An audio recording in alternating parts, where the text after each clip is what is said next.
صباح طبعا بخير بالهرج هندبن تماشاوان و گهدارن من هجا هفته صبح بدما پایتخت الهولیره دوباره امروز باشه خود دنیا دست بکرن به چندین بابت و مجار گلستان حمد امینو و جا وقت ما مجار آماده کریه ما بابت آماده کرنا دا کود درجهیه و دمج مردم به دوره بشوپینن بالا بشن سریع کمی روزا پاییزه کو ایرو لکردستان دست بد که ایدی هاوین خلاص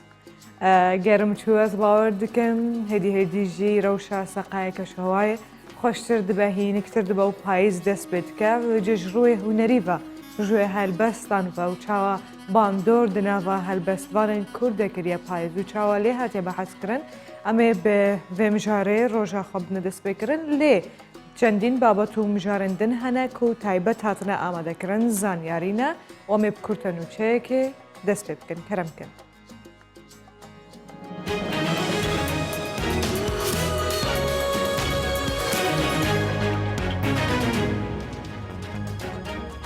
لصلاح الدين سروك مسعود بارزاني لقى القنصلية ألمانيا جفياو ديدار كدا كليمنس سمتنير قنصلية ألمانيا تفيكو خوانا ساند و سپاس دامو دزگين هرما كردستان كر كوجه حمو آستكي و بجه روی معامله کردن و هف آهنگی یاوان باش هبود گل قنصل خانه و تیما دیپلوماسیا ولاتی وینا اروها تکزی جه پشتیوانی ألمانيا جبو هرما كردستان و عراقی و پرپیدان پیوندین خواه کرید. همه دم دجی سرک بارزانی هیویا سرکفتن یجبو قنصل تازه آلمانیا لهولیر خواست.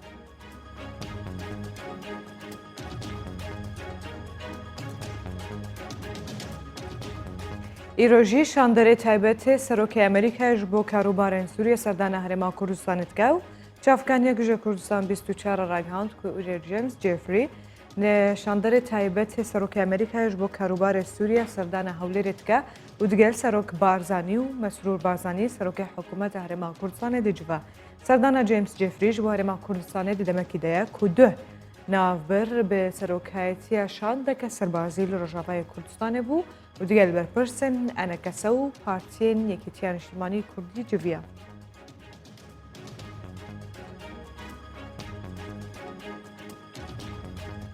ایروژی دست بسر 105 دونم زوی عاده جوتیارن گنده خرابه ده تداین و چافکانیک لگنده خرابه جه کردستان 24 رگهان که او هاتنا آگادار کرن که ایرو دوشنبه زده تر 105 دونم زوی ین جوتیارن کردن رونشتوان گندن خرابه سر بشارداریه سرگران جه دست بسروان ده تیگرتن و هر وها که جالی چندین معلومات عرب هاورده و و بین دابش کرن. چافکانی گوتیجی کو عربین هاورده جو داگیر کرنا وان زوین جوتیارن کرد نویسینه که تایبت یا رکان جبوری پارزگار سپندراوی کرکوک به دستوان ده هیا.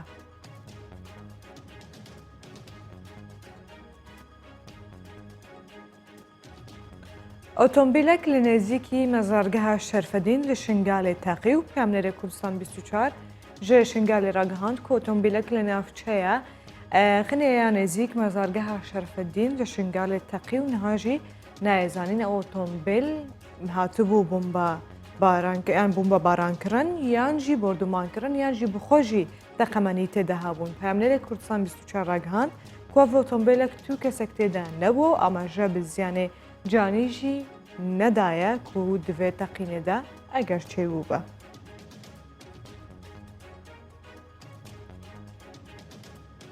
سروکوزیر عراقیت بجا که ولاد دوخه که هستی را آبوری و تندرستی و امنی ده. مصطفی کاظمی سروکوزیر عراقی ده چارچوبه جوینه که ده دیگر دسته بلنده هف آهنگی دنوارا پارزگان راگهاند که عراق دوخه که هستی را آبوری تندرستی و امنی ده. کاظمی تکزیجی کریا که همو هوله که جبو جناف برنا بربستان ده بردم پیداوستین واقعی دیدن. داخواجی جه دسته بلنده هوا آهنگی پارزگان کرد که بیک تیم کارج با جیبجی کرنا داخوازین خلقه کار بکن.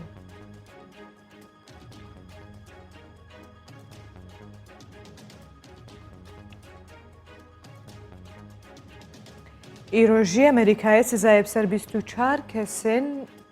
بالا بلندن ایرانه دی سپینه و برپرسکی بلند امریکا با آژانس رویترز راگهاندیه که ایران به تهمت دەستێوەردان لە پرۆگرامە موشکی و ئۆتۆمیسیزە بسەر 24 کەسایەت و ئالین ئیرانی دە تێسەپاندن ئەماژە بۆ یەکێژیدایە کوززە بسەروان ئالیان دەژی تێسەپاندن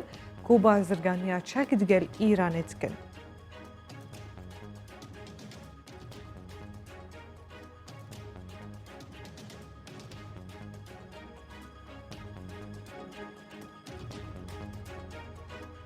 کورتای ئەمە بسەر هەفتوو دەهات نەهاژیمە دەست پێ بکەن کۆم هەن بابەت و زانیاری و مژارێن جیاواز و دوورزن و چیان بە هەفتوورە بشۆپینە.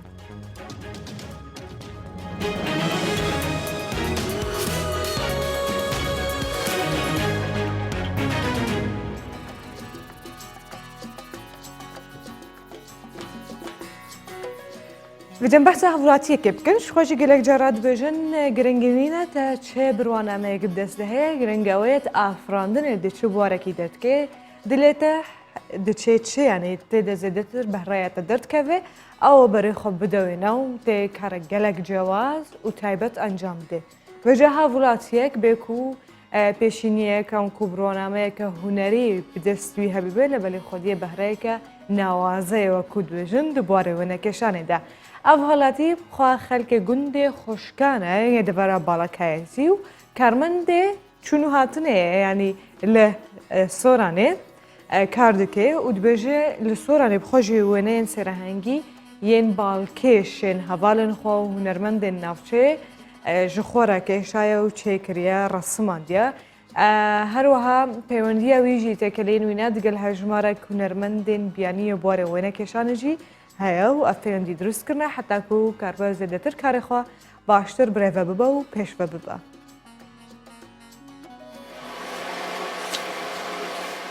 بەوردی هێڵەکان دەکێشێت بە حەزێکی زۆرەوە کاری لەسەر دەکات. ئەوەی لە خەیاڵیدا گەڵاڵەی کردووە دەیخاتە سەر کاغەز. محەممەد کارمەندی هاتوچۆی سۆرانە و بێ ئەوەی پێشینەیەکی هوەری هەبوو بێت یان بەشداری خولەکانی ڕاهێنانی کردبێت لێ هاتوانە وێنەی سێڕەهەندی بەرجەستە دەکات و بەوردی مامەڵە لەگەڵ ڕەنگەکان و سێبەرەکان دەکات و وێنەکانی تەواو ڕیالیستین. هیچ خولێکم نەبینیوە تەنیا حەز و خولای خۆما بە دوای کەوتم لە ئەنتەرنێت و لە ئەو جۆرە شتانە ئیستیفادە دەکەم لە وێنە کێشە جیهانیەکان و عەرەبیەکان و کوردەکان و لەوانە هەمووی ئیستیفادەی باشم کردووە ڕۆژانە خەریک. وەڵای ئێستا لەسەر 3D شەکەم لەگەڵ وێنەی کەسایەتەکانیش ناوە وێنەی چشم. لە کونجێکی ژوورەکەی لە کاتە بەتاڵەکانی پەرە بەتوانە هوەرەکانی دەدات. هێشتا وێنەکانی بەفەرمی لە گالاریەکان نمایش نەکردوون، بەڵام لە سۆشیال میدیا سنوورەکانی ناوخۆیی تێپەڕاندون و وێنە کێشەبیانیەکان هەڵسەنگاندنی باشیان بۆ شێواز و بەرجەستەکردنەکانی کردووە. جارێکو حەزێک چاکم کردووە لە ماڵەوە هەڵم گرتوونە ئیدەگەر بتوان بزانم زیاتر سەرنجی خەڵک ڕائکێشم لەمە دواتوان پیشنەگاش بکەمەوە. لەم شەوانە هەندێک قسەم لەگەڵ وێنە کێشەی جیهانیەکان کردووە و عەرەبەکان بە تایبەتی یەک لە کەنەدایە ئەوش دەستخۆشی زۆری لێکردم تیکارەکان زۆر جوان بەردەوام بە نەزاحەت دێنی. محەممەد لە دایکبووی گوندی خۆشکانی دەڤەری باڵەکایەتیە و ئێستا دانیشتووی قەزای سۆرانە. گەرچی ئێستا تەکنەلۆژیا زۆرینەی هوەرەکانی خستۆتە نێو ئامێرە هۆشمەندەکان هێشتا ئەو بە عیشقەوە بە پێنووسە ڕەنجینەکانی وێنە دەچێشێ و بەنیازیشە ئەو ئەزمونەش تاقی بکاتەوە. تەیفور محەممەد کوردستان 24 سۆران. بەجە هەرجە دەستپێکێ بە مامەژە بۆ یەکێدا و ئیدی هاوین لە کوردستانی بداوی هات و ئیرۆ یەکەمین ڕۆژە پاییزەیە ئیرۆ ددە دەستپێکردن خوازە بخۆ دگوهارێ ڤیدیۆی ڕەنگێن خۆ بگوهارێ ژ کەسکاییەوەی بەرە خۆ بدێ بزەرایەتیەوە دوێژنە بژی وەرزێ هەلبەستوانانە وەرزێ شاعیرانە کو بارەگە و بنەیە جێگر دکە نۆکۆ ئەو دوێژن تەبی و بۆ وەرزێ خەزان تێناسکردن لێ بەلێ ئەف وەرزە تایبەتمەندیەکەوێنە دێناو بە هەزاران کەس دەهەیە و بتایبەتیژی ناوچینەکە تایبەتە کۆژی چینە هەڵبەستوانەنا کو بەردەوام دناوا تێکست و نەرینن خوا و دەربڕینن خوا ڕەنگدایە پایز ناواندا پایز و شاعر دەبێژن دوو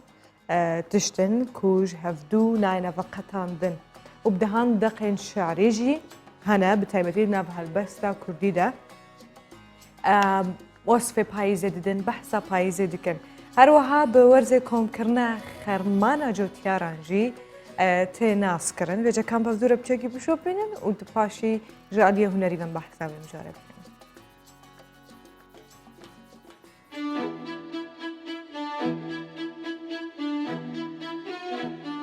پاییز پاییز بووکی قەشسەر من مات تۆ زیز هەردوو هاودەر من فرمێسکم تۆ بارانت من هەناسەم تۆ بایساردت من خەم تۆ هەوری گریانت دوایی نایە دادم دادت هەرگیز هەرگیز پاییز پاییز پاییز بوو باران نێمەواری نیگای چاوانی پاییز و مەستی وەک چەم ڕژایە دەشتی بە کۆتایی هاتنی وەرزی هاوین و گۆڕانی ڕەنگی سروشت هێدی گەڵای درەختەکان ماندوو دەبن و دەوەرن و ئەو کاتیش وەرزی پاییز کە بە وەرزی هۆنەران ناسراوە و ئاوێتەی یەکتر دەبن و خۆی دەردەخات و دەشت و دەر غەمگین دەمێنێت. وەرزی پاییز هەر لە کۆنەوە بایەخێکی زۆری پێدراوە و ئاوێتی هوەر و هۆنراوەی کللتوری کوردی بووە و بووەتە بەشێک لە هەوێنی کارە هوەری و جۆشدانی هەستی هۆنەران. کەم لە نووسەری کورد هەیە ئەفسون و جوانیەکانی پاییزی تێکەڵ بە بەرهەمەکانی نەکرد بێت جا بە مانای دابڕان و کۆتایی بەبەری وشەکانیاندا کرد بێت یان بە مانای جوانی و ڕەنگی سروشت و وەرینی خەم و هاو دەردی ناویان بردووە. جگەل لە ڕووە هونەریەکەی لە کوردستان کەش و هەوای وەرزی پاییز بە کەشێکی هاوسەنگ لە پێدەشتەکان و ڕوو لەسار لە کوێستانەکان دادەنرێت. و بە هەڵکردنی ڕەشەبای پاییزی ڕەوەندەکان کۆچ و باریان دەپێچنەوە و لە کوێستانەکانەوە بەرەو ناوچە گەرمەسێرەکان کۆچی پێچەوانە دەکەن و هاوکات جوتیاران خەرمانی ساڵێکیان کۆ دەکەنەوە و جیاواز لە ڕۆژەکانی دیکە یەکەم ڕۆژی پاییز بە شێواز و چالاکی جۆراوجۆر پێشوازی لێ دەکرێت و لە گوند و دێهاتەکانیش دەست دەکرێت بە خۆپێچانەوە و کۆکردنەوەی بەرووبووم و ئامادەکاری بۆ وەرزی سەرما و سۆڵەی زستان. Będziemy bahsa taybetmendiye payizê bikin ji adî helbestvanên Kurd ve û navwa de digel helbestvan Salih Bêçare ku ji nava bajarê Sêmaniyê û ji studiyên me wê digel me bê beyanî baş mamoste. Bayîdî êweş baş, payîzî êweş baş. Payîzî êweş baş be taybetî helbestvanan çunku taybetmendiyekî zor la êwe heye. Eger tozekim bo bas bike yanî ji be helbestek dest pê bike be payîz. بەڵێ بە هەڵبەستێک دەست پێکەین. عەتری پاییز کە پاییز دێ هەوای شار بۆنی تۆ دەگرێ کە پاییز دێ هەوای شار بۆنی تۆ دەگرێ هەر وەک بڵێ شوشەی عەترەکەی تۆ دەشکێ هەتا هەوریش لە جێی باران تنۆک هەمان عەتری تۆی لێ دەتکێ بەڵێ قوربان. هەر بژی مامۆستا vêce eger behsê bikەین بۆچی دەڵێن لەو ڕۆژەدا جوانی بۆ شار دەردەکەوێ یان لەم وەرزەدا ڕاستی وەک بەڵێ وەک هەر جەنابە دامەژت پێدا لە سەرەتای بەرنامە پاییز وەک وەرزی تاقانەی ساڵ یان وەک وەرزی شاعیران نەک هەر لە دیارە لە کوردستان و لە ئەدەب و ئەدەبیاتی کوردیدا لەسەر ئاستی دنیاش پاییز شوێن و پێگەی تایبەتی خۆی هەیە لە ئەدەب و لە هونەر و لە زۆر ڕوانگەوە ینی لە ڕوانگەی بنمونە چاوەوە پاییز هەمومان دەزانین کە هەر لە سەرەتای پاییزەوە ئیتر سروشت هارمۆنیایەکی زۆر تایبەت لە ڕەنگەکان دروست دەکات. ئەی بۆ نمونە وەرزەکانی تر زۆرتر ئەتوانین بڵین یەک ڕەنگن یا تاک پۆشن مەسم بەهار زۆتر با بڵین سەوزە یاخود زستان سپیە ئەوانە بەڵام لە پاییزە بەڕاستی من بۆ خۆم و هەر ئازیزێک دەزانێت کە دیوێتی ڕێک دەکەوێت تەنها لە دارێکە 5-6 ڕنگ دەبینیت مەسەلەنی تر سەوزایی تیا ماوە زەر دەبێ بەرەو پرتەقاڵی ڕەنگی ئاگری لە دارێکە یعنی ئەمە وەک چاو وەک هەستەکانی کە مەسەلەن تۆ وەکو بۆن ئەنی لە پاییزە یەکەم باران دەبارێت هەموو دەزانین کە یەکەم بۆن و یان یەکەم ئیحساسی یەکەم باران لە ساڵا چەندە دڵگیرە چەندە پڕکاریگەرە من مەتا لە کورتە شعرێکی ترە دەڵێم کە پاییز هات سەری خۆی هەڵگرت ببورە لە دوای یەکەم بارانی پاییز سەری خۆی هەڵگرت عەتر یعنی بەڕاستی ئەو بۆنە کە مەسە وەکو بینین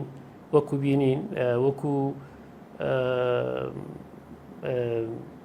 ینی هەموو ئەستەکان وەکو بۆن وەکو بیستن ئیتر تۆ لە پاییزە لە گڤەی باوە بیگرە لە دەنگی هەندێک تەیر و تیورەوە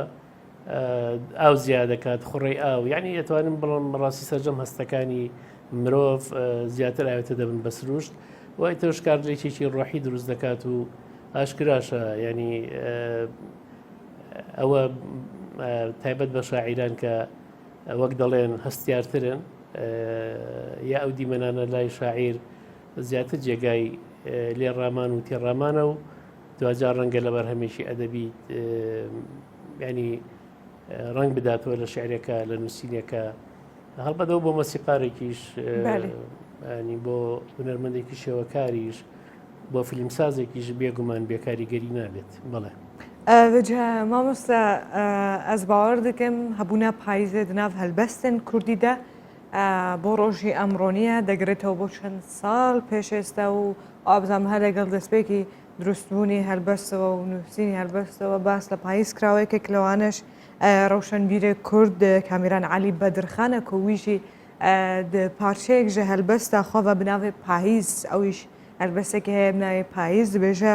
شەرنەخلکو ئەزلکو ئەورەخلکو ئەزلکو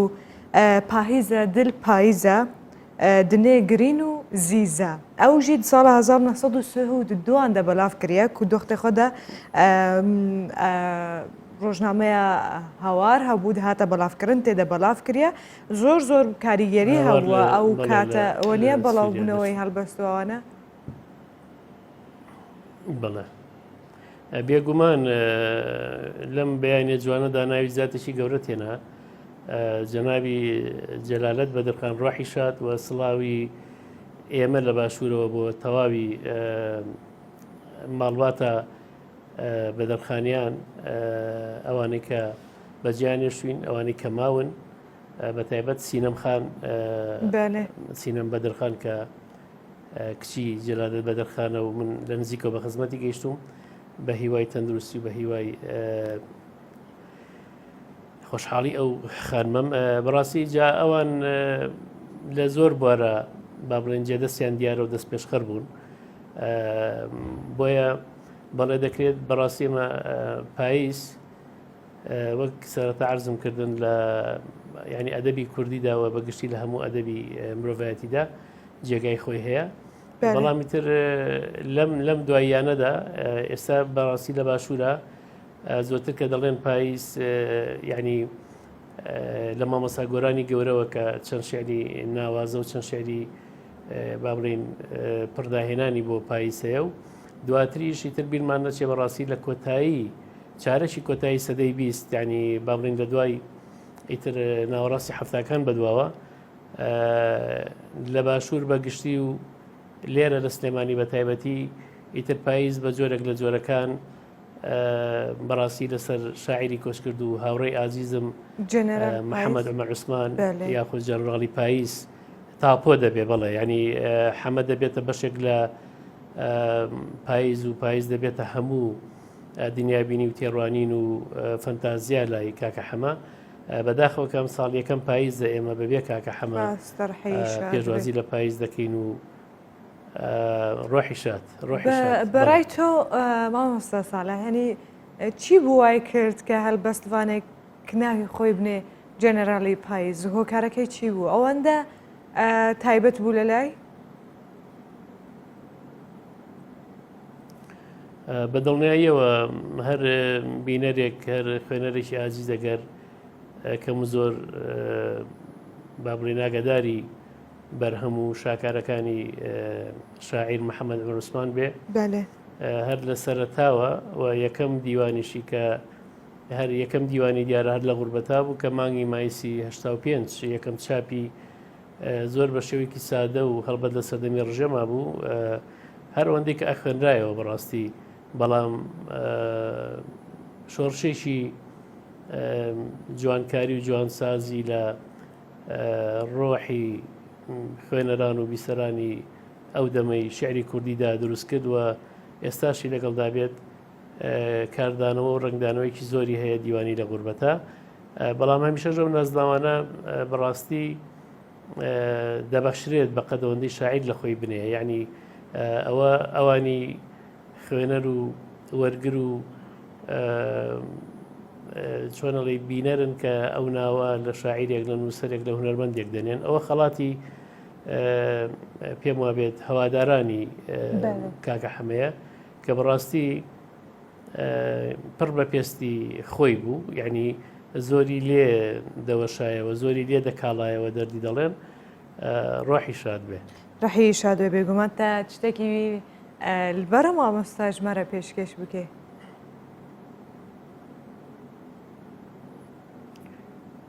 بگورەگە دووبارەت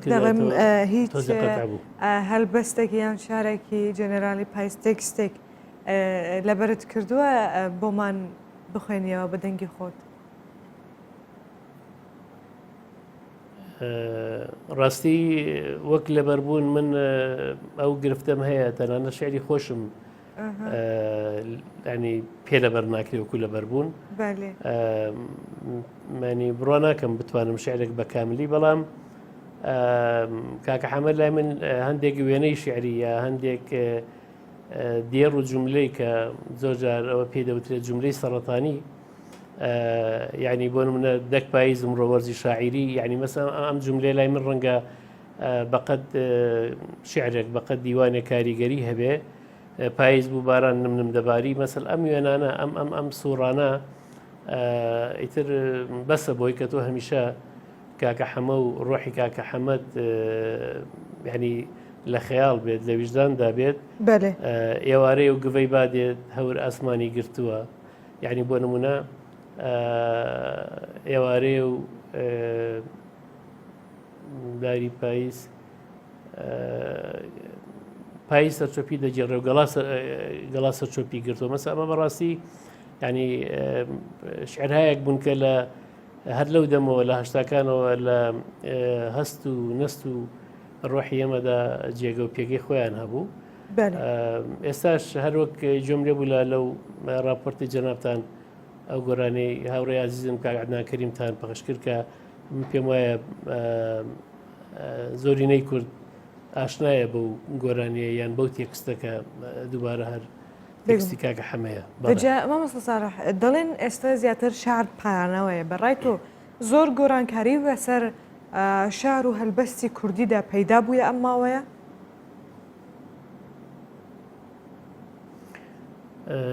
بێگومان هەموو کایەکان هەموو بوارەکان دوجار ڕنگدانەوەی یان ئەنعکاسی ئەو هەلومەرجەیە ئەو بارودۆخە سیاسی و ئابووریەکە ئینسان تیاژی هەر لە سەرەتای مێژوی مرۆڤایەتیەوە لە ئێستاشا بەڕاستی وایە ینی بمانوێ نەمانەوێ ئەم هەلومەرجە بە باش و خراپیەوە هەموو لە هەموو بارەکاندا کاریگەری خۆی داناوە بێگومان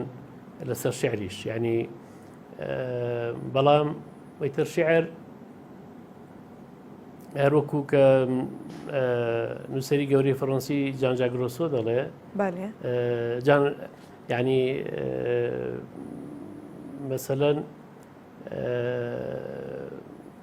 جانجاگرۆسۆنیە ببوورە دەڵێ شعر پێویستیە کە ئاخ نازانم بۆ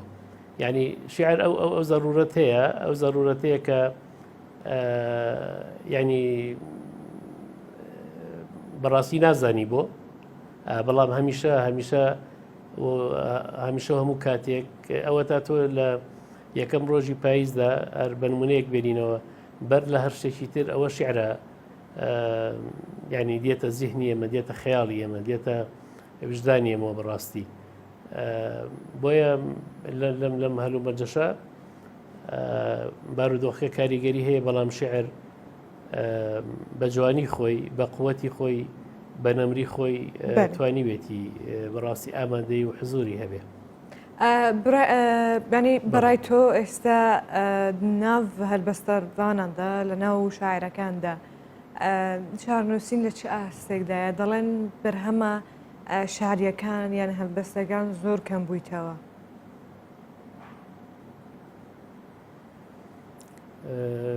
بەڕاستی ئەوە دەتوانین بڵێن جێی داخەکە لە هەرێمی کوردستان لە هیچ یەکێ لە بوارەکاندا ئێمە خاوەنی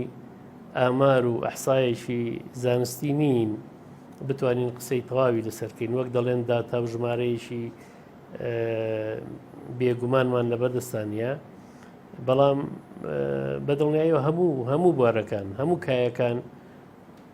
ئەو قەیرانەیان هەیە ئەمڕۆ ینی بۆ کەمبوونەوە نا من جاری وایە بەڕاستی پێچەوانەی پرسیار و بۆ چوونەکەی جناب تەبینم یانی جاری وایە ئەڵم باشە ئەوە خۆ حورمەتمەیە دیارە ینی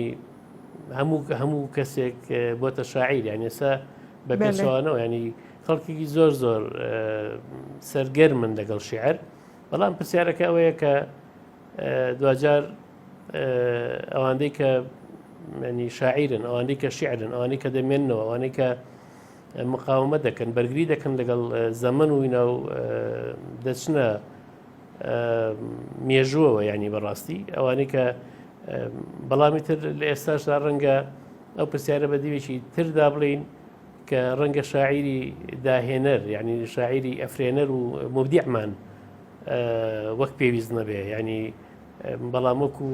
ئەوەی کە پێ دەوترێت شاعیر و ئەوەی کە ئەمڕۆ شعر دەنووسی و شعر بڵاو دەکاتەوە بەتایبەت لە دوو کەوانەیە بڵین لە تۆڕە کۆمەڵایەتیەکان ینی بەگشتی و فەیسبوک بە تایبەتی هەرچی دەبینی شاعیرە بەڕاستی ئەوە پێ دەوترێ شاعر ئەوەی تر دوجار یان دەربرینە ئەوە بەڕاستی ڕەنگە ینی ئەوە ئیشی ڕەخنەگر بێت ئیشی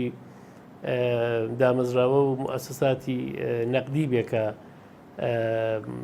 ینی قەرار بدرێت چون بەڕاستی ڕەنگە نە من و نە تۆ هەیشە جاری واشە بەڕاستیار لە فەیسبووکە تێکست و دەقی زۆر جوان و زۆر بەڕاستی ینی پڕ لە داهێنان دەبینی ئێمە ناتوانین قەرارێکی سەریع بین لێرە بەڵام ینی شاعیری بوون لێرە ئێستا ئاسانترە لەوەی کە ببێ بە لە هەر بواریشکەدا ئەو کەسە بێوێت ینی جێدەست و جێپەنجێ خۆینکە مەسەلەن ئاسانترین سادەترین وەکتۆتە دەربڕین لە فەیسبووکە یان لە هەرێکی لە تۆڕەکانی کەیە دەنووسێت هەرەوەندەی کە دۆستان و برادران و ئازانی خۆی دەستخۆشی لێ دەکەن و کۆمنتی بۆ دەنووسن ئەو ڕەنگە خۆشی پێشتیشی وانە بێ بەڵام دوجا سیرەکە ئەی لەوە خۆمە با بڵین کاریگەری هەیە یا خەڵک لێی وەردەگرێ ئەمە دەبێتە هاندانێکی بەڕاستی خراپی نامعریفی بەڵام ینی لە جارانە تۆ ببینە شاعیرانێکی گەورەی ئەگەر هەر لە خانی و مەلاج زیریەوە بگرین بۆ تا سەدەی بیستیش شاعیرێک ئەگەر شعرێکی نووسی بۆ چەند کەسێکی نزیکی دەوروبەری خۆی دەخوێندەوە یان دوجار ئەگەر چانسی هەبوایە بکرایە بە کتێب کە زۆر زەحمەت بووە تەبان بەتایبەت لە سەردەمە پێشینەکاندا ئەویش دوجار هەر ژمارەیە کەسی کەم مەسەن تۆ بە تیراژێکی کەم کتێبێک چاپ بکرایە یان لە ڕۆژنامەیەەکە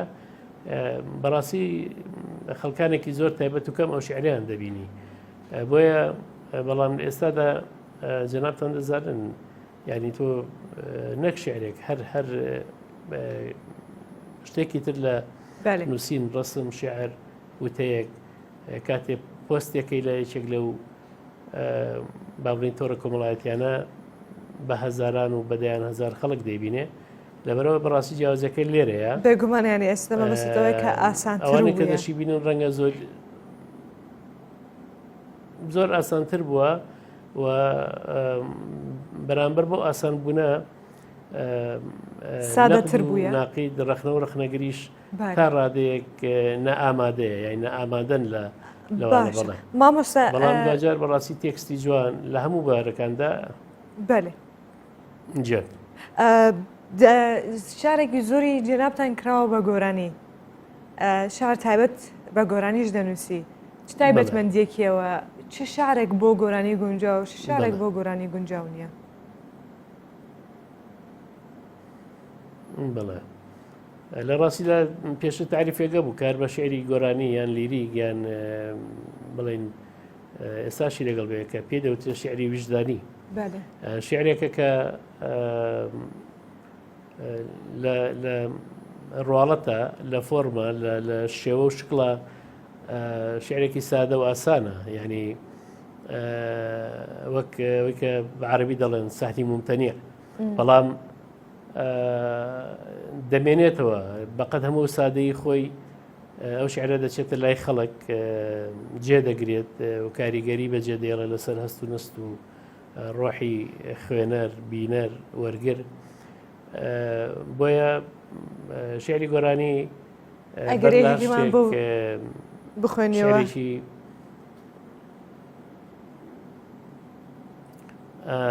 من عرضم کردن کە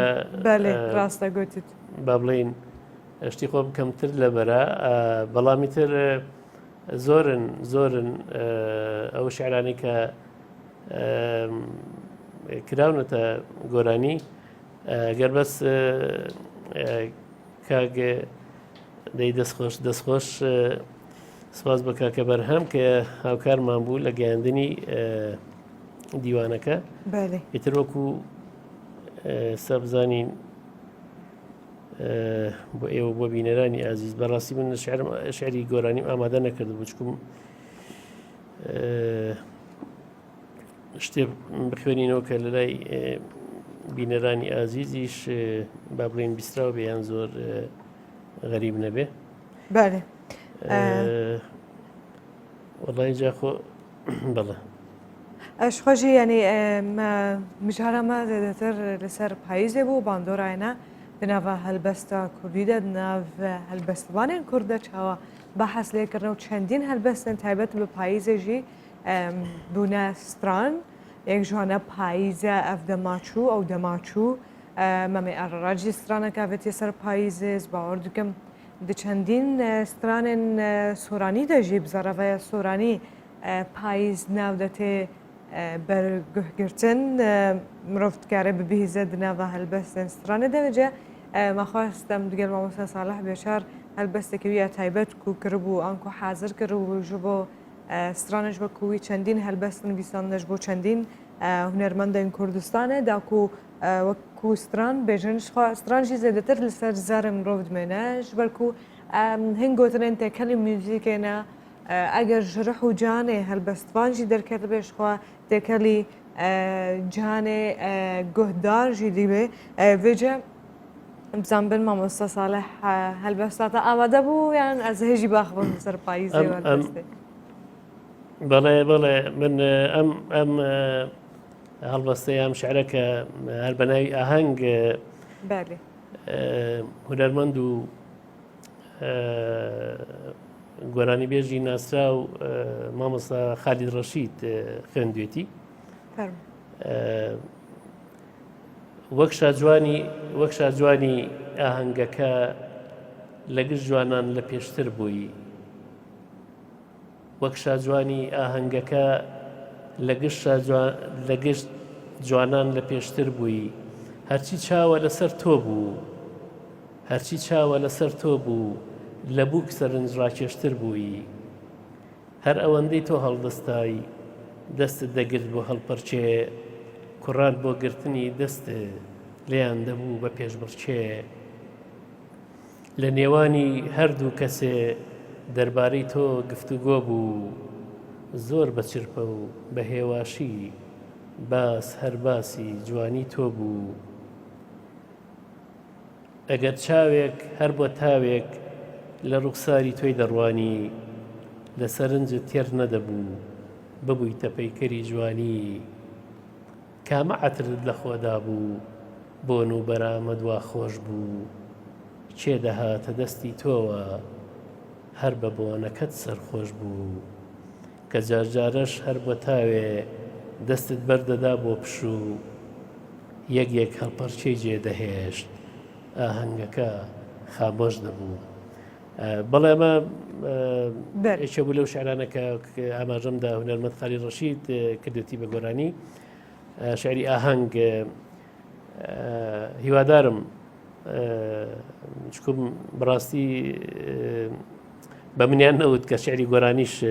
دەبێ ئامادە بێ بخوێنرێتەوە بە داوای لێبوردنەوە ئەگەر کەم و کوڕێکە بوو بێ لە ئەدەست هەر بژی پێنووساتە هەر هەبێ تلیکەنتە هەر سابن ڕەوەستە ساڵح بێ چار هەلبەستوان و هەروەهان بیسکاش نەوە باژارێ سلێمانیە ژێستە دێنماتت گەلمە وی بێویە ڕۆژەکە خۆش ڕۆژی وەشخۆش سپاس vêce her li ser vê mijarê ji xwe hevkarê Ewres Abdullah ji nava bajarê Hewlêrê wê digelme bê lê belê vê carê dûr ji sporê ez naxwazim bîra wî bênim tiştekî Newres tu jî tu bixwat di nivîsênê helbestên te hene bûnestran roj baş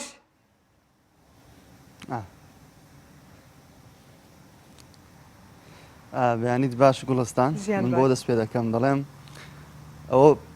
ئەوە پاییز هات چوەک گەڵاکان بکەومە ژێر پێ چوەک باڵدارێ بەرەو ئاسمان بچم من هەر خوێن و ڕۆحەکەی جارانم نەقەت ئەگۆڕێم نە لە کەس ئەچم بەیانیت باش گوڵستانەوە کۆپلەیەکی کورد بوو لە شێعری من و پاییز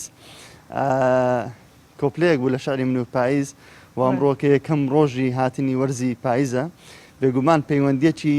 زۆر پتە هەیە لە نێوان وەرزی پاییز و شاعیران بۆیە من شاعیرێکم میێوانە مامۆستا ڕێدار سابیر کە یەکێکە لە شاعیرە هەرە جوان نووسەکان و قەڵەم جوانەکان و قەڵەم ناسکەکانی کوردستان بۆیە لەگەڵ ئەو باسیەوە دەکەم کە بۆچی ئەو پەیوەندە بەهێزە چیە لە نێوان شاعیران و پاییزە بە تایبەت هەستەکرێ ینی زیاتر مامۆستا لە پاییزان ئیلهامی شعری زیاتر دێت پێم بڵێ سوپاس بۆم تەرفەتر سەرتا ئەو پەیوەندیە بەهێزە ڕۆحیە چیە لە نێوان شاعیران و وەرزی پاییز وەڵام هەمومان تەمان کۆمەڵێک دەقی باش لەسەر شعر نووسراوە دەربارەی پاییز بەڵام ئەو سحر و ئەو مەغزا و مانا و دەلالەتی لە پاییزدا هەیە ئەوە ڕەنگە پرسیارێک بێتن هەمومان بیکەین و سەدان وەڵامیشمان بۆ هەبێت بەڵام ئەو وەڵامانە پرسیارەکان تێر نەکاتن من پێم وایە ئەو نزیکەی لە نێوان هەست و سۆز و ڕۆحی شاعیر هەیە لەگەڵ پاییز کۆمەڵێک سحری ڕەنگە و کۆمەڵێک مەغزا و مانایە کە بە چەندین دەق نەمانتوانیەوە دەرەقەتی بین و پاییز ئێستاش نازانم بۆ ئەو هەموو جوانی لە خۆدا کۆکردوتەوە ئەو هەموو حەسرەتە ئەو هەموو مانە شیرینانە بۆیە من پێم وایە پاییز جوانیشی تێدایە ئەو جوانیە چەندین دێری جوان لەگەڵ خۆی دەهێنێتن و هەمیشە پاییز بۆتە بەشێک لە ڕۆحی شاعیر من پێم وایە شاعیر ورتر و جوانتر و قوڵتر دەبینێتن لە پاییز و وەرزێکە سحری خۆی هەیە وەرزێکە ئەوانەی هەستیان ناسکە زیاتر ئاشنان پێوە بڵێ ئەتوانین بڵێن پاییز تەنیا بۆ ئەو کاتانە بەکارێت کە بمانەوێت شعرێک بنووسین کە باس لە خەم و ئازارەکانی خۆمان بکەین بیشوهێنین بە وەرینی گەڵاکان و ئەوانە یان ئەوەتە ئەکرێ لە پاییزدا شعرێکی ئومێد بەخش بنووسرێ بە تاکید هەردووشی دەبێتن هەردوو دیوەکەی دەکرێتن ئێمە باسی لێ بکەن ڕەنگە لە بەهاردا تۆ پاییز ببینی هەندێک جار ولا هاوینە پاییز بینی پاییز بە تاکید ئەوە شەر ئومێدیشتر ئەو دیوەی تر کە باسمان کرد بێگومان پاییز یەکێکە لە وەرزانەی کە سحر و جەمالەت و ستاتیکای خۆی هەیە و تەقسێکە کە هەمیشە شاعران و عاشقان و هەتا و کەسانەی کە هەستیشان ناسک و جوانە زیاتر خۆیانە نێو کەشی پاییزدا دەبین و نێو ڕنگ و گەڵاوە وەرین بڵێ شعرێکت ئامادەیە بە تایبەت بۆ پاییز نووسی بێ ئێستا پێشکەشمانی بکەی پێشکەش بە کوردستان 24 بینەرانی کوردستان و هەوادار و جێگرانی خۆت خۆشحاڵ دەبم سوپاسان دەکەم شعرەکەم شعرێکی درێژە بەڵام لە برەوەی دەرفەت کەمە بەشێکی لێ دەخوێنمەوە لەگەڵ تۆدا خۆم لە ڕەنجی پاییز دەسووم هەر هەڵوەرینی گەڵایێ هەڵوەرینی خەونێکی شیرینی منە من لە پاییزدا بە دیار تابلۆکانی عمری خۆم سەرسام دەوەستم گەڵا گەڵا دەوەریەم و تنۆک تنۆک دەتوێمەوە وەرە لەم گەڵا ڕێزانە لەم وەرزەی کە هەموو دنیا بە دیار مەراقەکانیەوە جوانە وەرە لە تەکما دانیشە گوێ لە حەیرانی تەنیاییم بگرە و بەسەر باڵای خەمەکانمدا هەڵفڕە و کەف و کوڵی دەروونەوەق لە نەگرتوەکەم بخوێنەوە وەرای چەتری پێکەنین وەرای چەتری پێکەنین گوێ بگرە لە منی حەزین منی نزای پەپولان و گریانی گوناهی باران و چرپەی خۆشترین هەستی نەگوتراو من لە پاییزدا تەنیاییم گەورەتر و ڕامانم قوڵتر دەبێ من لە پاییزدا ناسکتر دەبمەوە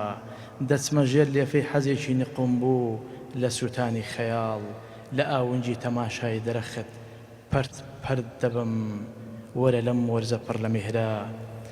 گوڵ و گەڵای خەون مەستانە سەما دەکەن و ڕۆحم دەکەنە مەکۆی زکر و لە شەوقی تاسەی دووریت پەڕەی عمرم دەوەرێنن زۆر سپاس بە هیواین ئەو زەباسی یەک بوو لە شعرە هەرە جوانەکان هیوادارین هەر سەرکەوتوبی ئەم هزرە جوان و ئەم پێی بە جوانانە هەر بمێنەوە جەنابەت بۆ ئەمە هەر مێن و تەمەندرێژ و سپاس دەکەین بۆم دەرفەتە سەرکەوتنتان باوا دەخوازم و بەیانیتان باش و پایستان جوان سپاس مامۆستا بەڵێ گوڵستان مامۆستادار سابری یەک بوو باسم کرد کە لە شاعیرە هەرە هەست ناسکەکان و جوان نووسەکانی کوردستان بێگومان بەم بەیانیە شعرێکی جوانی پاییزی خۆی پێشکەش کردی یعنی تتبێژێت توژی هەستێتەژی نازکە وەک هەلبەستوانێک بە تاکید بێگومان ئەو جەنەوە ڕاست ئەم پرسیارێکم هەبڕۆ ئەمڕۆ چێمان زووتر هاتبوو بۆ دەوامێ وەڵا پێدەچوو جەنابەت زووتر هاتبی چونکە ڕەنگەکان دەڕۆیشتم جەنابتم ڕاستە gelek spas newraz ji bo te û mehvanê te ji bo hem helbesta xweş hem jî gotin û axaftinên xweş û te sirûj jî helbijardibû ji xwe digel helbestê de hîn xweştir dibe hevkere min newras Abdullah ji nava bajarê Hewlêrê spas ku tu îro digel me bûyî bêvê rojeka xweş wêce îro 21 Eylûlê ku bi roja cîhaniya aştî jî hatiye destnîşankirin pêkhateyên Kiristan û Türkman û Ereb li Herêma Kurdistanê behsa aştiye û pêkvejiyanê dikin û duê baweriyê de ne ku ev aştî û aramiya ku li Kurdistanê heye bûye kultûrek di nava xelkê de hevûlatî rêz li hevdû digirin li pêkvejiyanê digirin û hest bi aramiyê dikin li Herêma Kurdistanê لە ماوەی 32 ساڵی تەمەن هەستی بە ئارامی کردووە لە هەرێمی کوردستان سیلڤانە کریستیانە لە شارەدەی عەنکاوەدا دەنیشێ ئەو باسی هەرێمی کوردستان و ئەو پێکەوە ژیانە دەکات و خۆشحاڵیشە ئێستا پێکاتێکی کوردستانیە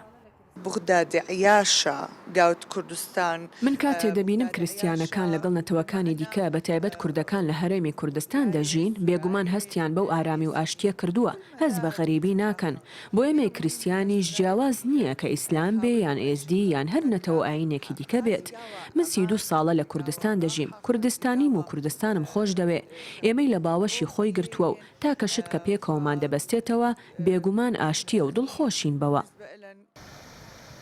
لە ساڵی 2014 و دوای ئاڵۆزی ناوچەکە جارێکی تر هەرێمی کوردستان باوەشی بۆ سەرجەم نەتەوە پێکاتەکانی تر کردوەتەوە. کتاب المیزان هاوڵاتێکی عەرەبە و خەڵکی سەلاحەتینە. ماوەی 7 ساڵە لە هەولێر دەژیت و وەک لە کۆڵەرێکی سیاسی هەرێمی کوردستان بە ناوچە ئارامەکە ناو دەبات. الأقليات اللي موجودة في الإقليم اليوم الأقليات اللي موجودة ئەوانەی کە لە هەرێمدا دەژین وەک مەسیحی و ئەو عەرەبە ئاوارانی کە لە هەرێمدا دەژین بێگومان لە ئاسایشێکی تاودا ژیان گوزەر دەکەن و پێکەوە ژیانێکی ڕاستەقینە لەوێدا بەدی دەکرێت. دەتوانین بڵێن هەمان مافی هاوڵاتیانی کوردیان هەیە، ئەوە شیوا بەخشە بۆ وانەی ڕووی تێدەکەن و بەراورد بە ناوچەکانی دیکەی عێراق کە بارودۆخیان خراپە. هەرێمی کوردستان زۆر باشترە، ئەوەش بەو واتایە دێت کە هەرێم خاوەنی حکوومەتێکی بەهێز و مافی هەمووان دەپارێزێت و هەمیشە باوەڕی بە کاری هەماهەنگی هەیە. پێکەوەژیان لە کوردستان بۆتە بەشێک لە کللتوری دانیشتوانەکەی. ئەمە قسەی چالاکوانێکی تورکمانە. ئەو دەڵێ ئەگەر لە یاسا و دەستور مافی سەرجەم پێکاتەکان دانراوە، خودی تاکەکانی کۆمەلگاش کردوێنتی یاسای ژیانیان کە ڕێز لە یەکتر بکردن و پەیامی مرۆڤایەتی و ئاشتیان بێ لە کوردستاندا. Farklı milletler arasında bir kültür yaşamak var. Yani eskiden لەناو کۆمەلگای کوردستان ئێمە وەک تورکمان هیچ کێشێکمان نیە و بە پێچەوانەی زۆر تێکەڵاویش بووین لەگەڵ یەکتر.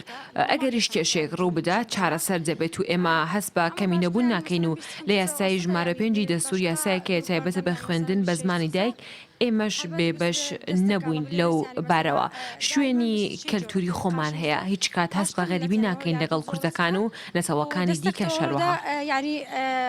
bu bir sıkıntı yani çözülsün o hal olsun. هەرێمی کوردستان بە نمونەیەکی جوان لە پێکەوە ژیان ناوبانگی هەیە و هەموو نەتەوە پێکاتەکان لە ژێراڵای کوردستان پێکەوە ئارامی و ئاشتەکەی دەپارێزن. ئەوان لەو بڕوایدان ئەگەر لە یاسا و دەستور باسی مافکراوە بەکردەیش لە کۆمەلگا ڕەنگی داوەتەوە و هەمویان یەکتریان قبوڵە و ڕێز لە یەکتر دەگرن. هێرۆ مولودی کوردستان 24 هەولێر. ساڵانە فستیڤالە کارکتەرن باڵۆنیەن کۆمیدی لە بروکس لە برێڤە دەچەوی ساژی هەفشێواز بە ساڵان دەرباسبووی فستیڤالەکە برێڤە چوو لە بەلێژ بەرە ڤایرۆسا کۆرۆنایەک و یعنی بشێوەکی بەرچاو بەربەڵاو بووە ئیساڵ جێواسرە فستیڤال برێڤە چوو و پێشتر بووێن فستیڤالێ خۆشحالیە خۆ دەربرین و پشتی چەندین هەیف ژبەر کەرەنتینێ و قەدەغەیە چوون و هاتنێ و ناوە ماڵی خۆ دەدمان ئەف چالاکی دەست پێکردن و بێجارێ بێبەش نەبوون ژەوێ فستیڤالێ.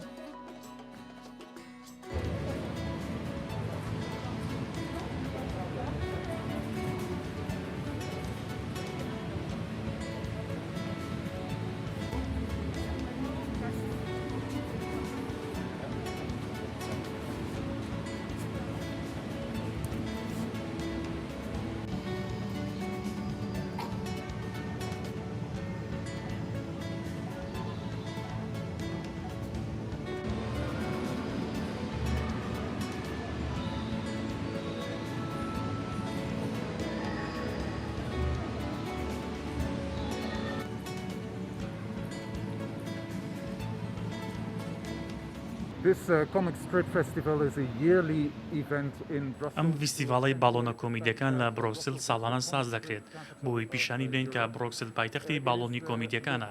ئەمە یەکەم جارە لەم شوێنە ئەنجام دەدرێت پێویستی کرد بەهۆی ڤایرۆسی کۆڕۆنا شوێنەکە بگۆڕین. هەر لەبەر ئەوەش کردومانە بەم پیشەنگایە کاتێک سەردانی ئێرە دەکەیت بۆ دەردەکەوێت کە پیشەنگای لەو جۆرە سەرکەوتنی بەدەستێناوە.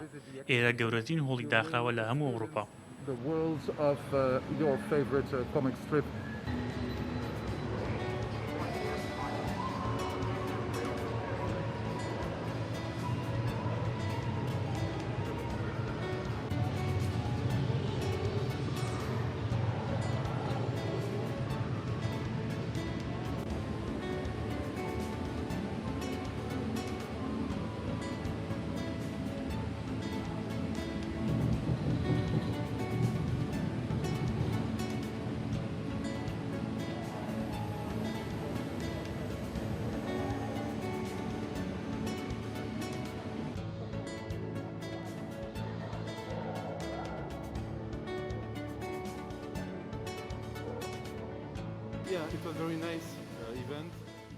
بەڵێ ڕاستە چالاکیەکە زۆر جوان و کرد و بەڵام خۆش بوو چونکە ماوەیەکی یەکجار زۆر بوو لە ماڵەوە بووین لە کاتی قەدەغی هاتوچۆ کەرەنتین چالاکی لەم شێوەیە نەبوو نزیکەی 3 بۆ 4 مانگ دەبێت هاتوونێتە دەرەوە زۆر خۆشە باشتی جوان دەبینین ئەم فستیڤالە ساڵانەیە بەڵام ئەم ساڵ جیاوازترە بارحاڵ زۆر گونجاوەکە بەم شێوەیە ڕێکخراوە کچەکەم شەیدای ستارۆزە ماوەیەکی زۆر بوو نەیبینی بوو دووبارە پێکەیشتینەوە زۆربیان نەدەناسی بەڵام کچەکەم حەزی لە ستار وەرزە. and now it's a bit different.